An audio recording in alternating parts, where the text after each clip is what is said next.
Friends, ఈరోజు చేయబోయేది ఏంటంటే నత్తళ్ళు వేపుడు అండి. పచ్చి నత్తలతో వేపుడు. ఇంకండి నత్తళ్ళు అయితే మొత్తం చేసేసి అది పసుపు ఉప్పు వేసి కడిగేసి పెట్టుకున్నాం. ఇదిగోండి ఇలా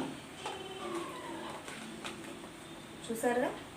ఇలా దీనికి కావాల్సినవి ఏంటంటే కారం, అల్లం వెల్లుల్లి పేస్ట్, సాల్ట్, చిటికెడు పసుపు, ఉప్పు, ఒక నిమ్మకాయ చెక్క చిన్నది. ప్రొసీజర్ కూడా చెప్పేస్తాను ఇప్పుడే. ఇందులో ఏం చేస్తామంటే ముందుగా కొంచెం అల్లం వెల్లుల్లి పేస్ట్ వేసుకుంటాం. నేనైతే ప్రిపేర్ చేసి పెట్టుకుంటాను. ఇప్పుడు ఎప్పటికప్పుడు ప్రిపేర్ చేసుకోవడం కుదరదండి, చిన్నపిల్లలు ఉన్నారు కదా. అందువల్లే కొంచెం ఒక 15 డేస్కి 20 డేస్కి అలా పనికి వస్తుంది. 1 మంత్ అయినా కానీ ఉంటుందండి, ఏం పర్వాలేదు, పాడవదు. కాకపోతే అందులో ఏంటంటే మనం అది మిక్సీ చేసేటప్పుడు కానీ అది కానీ చేతులు కట్టుకోరు. అలా పెట్టకుండా ఉంటే కనుక ఉంటుంది.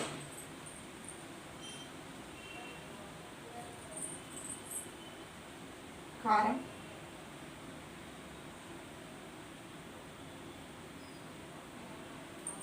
ఫ్రై కదా, కాస్త కారం ఎక్కువ వేసుకుంటేనే మంచిది. అందులోనే కొంచెం నిమ్మకాయ చెక్క వేస్తున్నాను, అందువల్ల.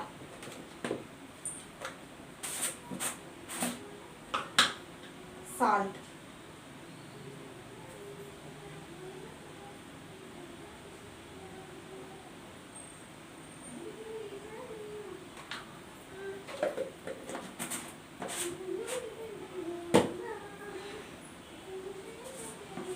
కొంచెం పసుపు వేసుకుంటాం.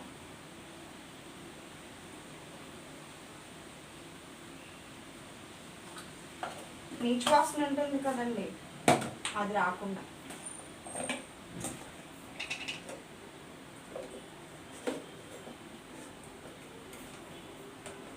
జీలకర్ర, ధనియాల పొడి కొంచెం. చెప్పాను కదా మీకు ఇందాక, డైజెషన్ బాగా ఉపయోగపడుతుంది. ఓకే, నిమ్మకాయ చెక్క కూడా కొంచెం పిండి వేసుకుందాం.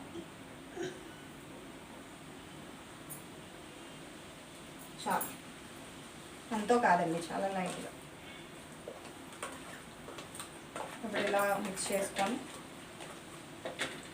ఆల్రెడీ ఇవి రిఫ్రిజిరేటర్లో పెట్టినవే, సో మళ్ళీ ఇప్పుడు మ్యారినేషన్ అయిన తర్వాత పెట్టాల్సిన అవసరం లేదు. ఇలా చాలు, మిక్స్ చేసుకుంటే సరిపోతుంది. ఓకే అండి, నీట్గా మిక్స్ చేసేసుకుందాం. ఇలా పట్టించుకుంటే సరిపోతుంది. నెక్స్ట్ పొయ్యి మీద కళాయి పెట్టుకుంటాం.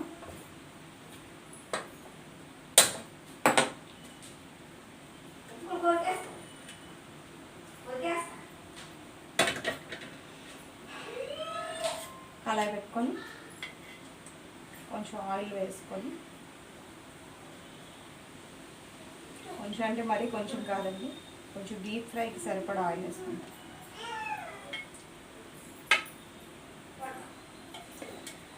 ఒక 5-6 స్పూన్లైనా పడుతుంది.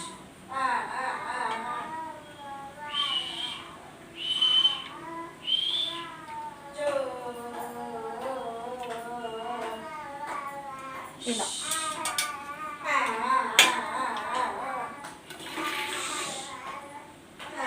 ఫిష్ కదండి, మళ్ళీ ఆయిల్ మీద పడితే అదే మళ్ళీ వెజిటేరియన్ కూడా వాడతాం కదా, అందుకే కొంచెం దూరంగా పెట్టుకుంటాం.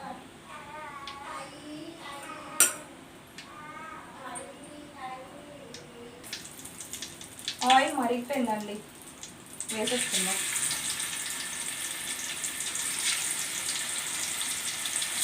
ఇలా ఇండివిజువల్గా వేసుకుంటేనే మంచిది, నీట్గా ఫ్రై అవుతాయి, బాగా కుక్ అవుతాయి కూడా ఫ్రైతో పాటు.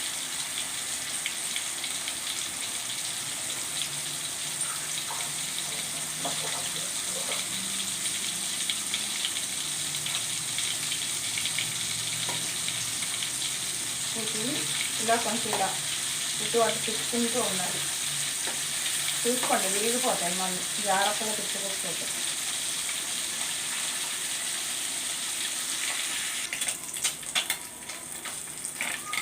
ఇలా ఒక్కొక్కటిగా తీసుకుంటేనే మంచిది, లేదంటే చిరిగిపోతాయి. ఇలా మొత్తం అన్నీ ఫ్రై చేసేసుకుంటే చూసారండి సగం పైగా అయిపోయినాయి. ఇప్పుడు కొంచెం ఏం చేస్తానంటే కరివేపాకు కూడా వేస్తాం. వేపాలి.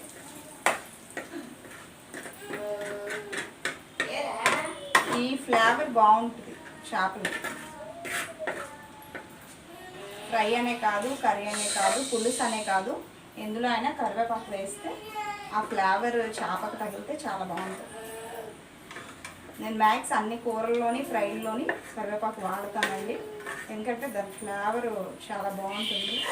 అండ్ కరివేపాకు మంచిది కూడా, తింటే జుట్టు నల్లగా అవుతుంది. ఆల్రెడీ తెల్లబడిపోయిన వాళ్ళకి కాదండి, కాకపోతే ఎప్పటి నిండా నల్లగా ఉన్న వాళ్ళకి ఇంకా నల్లగా మెరుస్తూ కనిపిస్తుంది అంతే.